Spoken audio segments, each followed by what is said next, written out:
XRP and XLM went down big today. In order to learn the reason why, we're going to have to play a drinking game. So when I say China, Russia, Bitslotto, or what, bad actors out there, you got to drink. Let's learn, everyone. And to answer the big question out there, what did XRP and XLM do to deserve pain like this? Well, guess what, everyone? It had nothing to do directly with XRP or XLM, but China, Russia, Bitslotto. Ooh, you better have poured those drinks, and you better have poured a big one. Bitcoin sitting now at 20,718, ETH 1522, XRP, one of the favorites of the channel, sitting at I can't find it 38.1. XLM right now sitting at 8.2, down 5.3% in the last 24 hours. All of this has to do with one event today, and I'm going to sum it up to you to show you how crazy, politically charged, and fragile the crypto market is. When you could start blaming Russia, China, bad actors, and all that for the whole crypto map going red, you know things are really messed up. Talk about a power play from the United States. But first, a new report reveals Genesis could file bankruptcy this week. Genesis plans could change after continued discussions. Yeah, if they get funding, they've been waiting for how long now? The lender has reportedly failed to drum up liquidity to meet existing creditor requirements. People familiar with the matter told Bloomberg that the company's intentions could change pending the outcome of ongoing discussions. DCG Digital Currency Group declined to comment, while Genesis hadn't responded to requests either. Most notable among the lender's creditors are customers of Gemini Earn, an interest-bearing account offered by Gemini, who the SEC is also going after. Oh, and you better hit that subscribe button, because tomorrow I am releasing one of the most damning videos regarding Gary Gensler and the SEC. Yep, they messed up big, and Big Daddy's here to tax that ass. Genesis earns yield for 34,000 earned customers by lending their $900 million in crypto deposits to other entities. Crypto degen with your money. Gemini takes up to 4% cut on any interest earned. All right, so we obviously know the pain that's happening there. And once that story breaks fully, because I'm thinking sooner or later they're going to have to declare bankruptcy because no one's giving them any money because they know how big the hole is that they got to fill.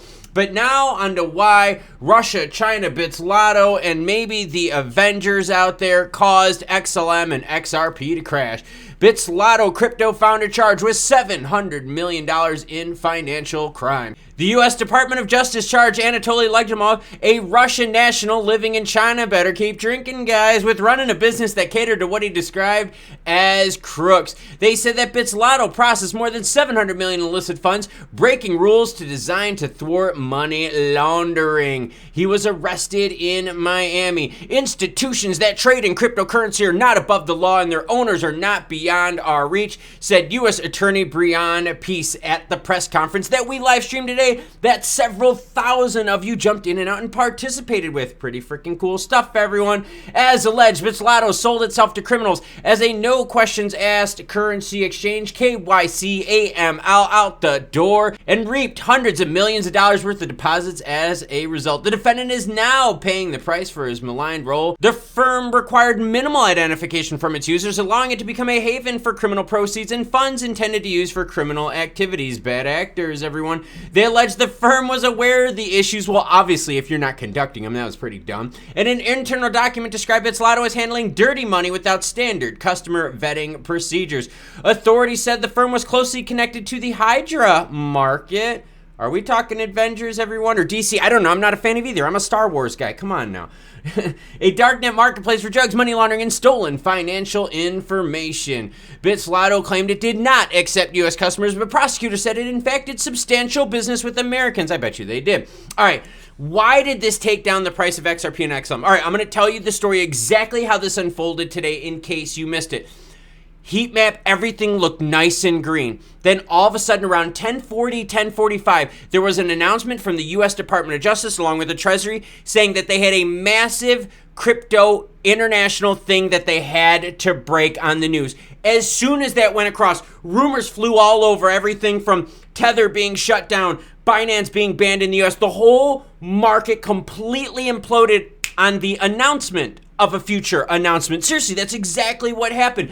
Some of our favorites out there were down double digits within minutes, everyone. That's how bad it was. So reading in between the lines, you can see here that the market is very fragile, very itchy, very fidgety, right? Any news out there, we were just teetering on it. Any news out there could send us way green or way red. And in the news of today, it sent us way red. Now, here's the problem I have with that. The news that was announced had nothing to do with any of these cryptos here. So why Solana is down, why ADA is down, why XLM is still down 5.2%. This is a complete mess. This was the United States government taking an opportunity, using the buzzwords of crypto and protecting consumers from bad actors. China and Russia, that was thrown around in there. And even, oh, what does this have to do with Ukraine and money laundering? Oh my God, yeah. They used every buzzword out there that you could imagine in order to get people's attention to this story. Why? Because they missed FTX, because they missed Celsius. They missed a whole bunch of things that have been going on in the United States. And they bust a ring of 700 million? How much did Scam Bankman-Fried screw people over? What did they say, 15 billion at one time? What about Mashinsky? How much did he screw over? How many billions did he screw over? And they're out there saying, hey, if we throw crypto in the title and say that we're protecting people from bad actors, China, Russia, buzzwords, oh my gosh, guess what? We're going to make ourselves look better. And that's exactly what this was. The market was roaring green since CPI data, and they took the perfect opportunity to go out there, use some buzzwords. They catfished us, they clickbaited us, and they screwed over the entire crypto market by saying that this really had to do with cryptocurrency. You know what? I get it. KYC, AML, I totally understand that. But guess what, everyone? You can use cash for nefarious activities too. And guess what? This had to deal with Russia-China exchange action, right? So what the hell did that have to do with XRP, XLM, Solana, DOT, AVAX, ADA, all of those out there? Nothing at all. This was the bigs out there scaring the markets so that they could buy in cheap and screw over everyone else that was caught up in fear selling. Now, do me a favor and let me know down below, were you one of those people caught off in the fear selling? We had a few people jump in the live stream that did sell when this action happened because they didn't know what the big announcement was. They were afraid that crypto was going to get banned or maybe only put to accredited investors. The Department of Justice catfished everyone, used buzzwords out there, and screwed the entire crypto market. This showing us right now how fragile, how frail everything is. That news that has nothing really to do with the crypto broader market screws up the crypto market. Now, for those of you out there that are watching and are like, Klaus, where is all this fire and passion coming from? If you joined us on the live stream, you would have seen, because we watched this live. We watched the most disgusting show ever about how these people said the same compliments to each other. This guy patted this guy in the back. This guy patted this guy in the back. It was a big circle jerk out there from the DOJ and Department of Treasury, making themselves look like heroes because they stopped a $700 million ring. Where were you when Mashinsky was out there saying that his stuff was FDIC insured? On Twitter, he was saying that. Where were you when FTX and all the other bad actors out there were giving insane yields that you knew were not sustainable in the United States? Yeah, that's right, everyone. The Department of Justice has to do whatever they can to save face because they're not catching the biggest ones out there. The rich are getting away with this, and they're using buzzwords and fear like Russia, China, bad actors, nefarious activities. I hope you didn't drink every time I mention those words because you'd be blown way past point of weight by now, and you better be taking an Uber or a Lyft home.